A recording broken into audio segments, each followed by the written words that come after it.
ውይ ፀሐዩ ጆ ዛሬ ምሳ በኔ ነሽ? አንተ ብር ተርፈው ለኔ ምሳ ዛሬ ብር ዘጨለኝ ጆዬ። ከየት አምጥተህ? አንተ እንዴት እንደዛ ታደርጋለህ?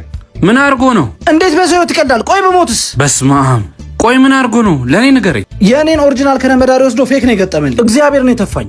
አረ ጆ ይቅርታ ወንድሜ፣ አሁን ያስተካክለዋለሁ። እሺ ና ወደዚህ። አንተ ዘላለም ዓለምን የማትለወጥ ሰውዬ ትሰማኛለህ? ሄኒ አሁኑኑ ትታናው ልቅልኝና ሂድልኝ። እዚህ እንዳላይ ድጋሚ። ጆ አጥፍቻለሁ፣ ይቅርታ አድርግልኝ። ነግሬሃለሁ፣ በቃ ሂድልኝ። ጆ በሚካኤል ይዣለሁ። አትበለኝ በሚካኤል። እንዴ ሁሌ ጥፋት እያጠፋኸኝ ነው እንዴ የምትለኝ አንተ? ጆዬ ሁለተኛ እንደዚህ አላደርግም። አመሰግናለሁ። ሂድ በቃ ወደ ስራ። ይሄው አልቆላል ወንድሜ።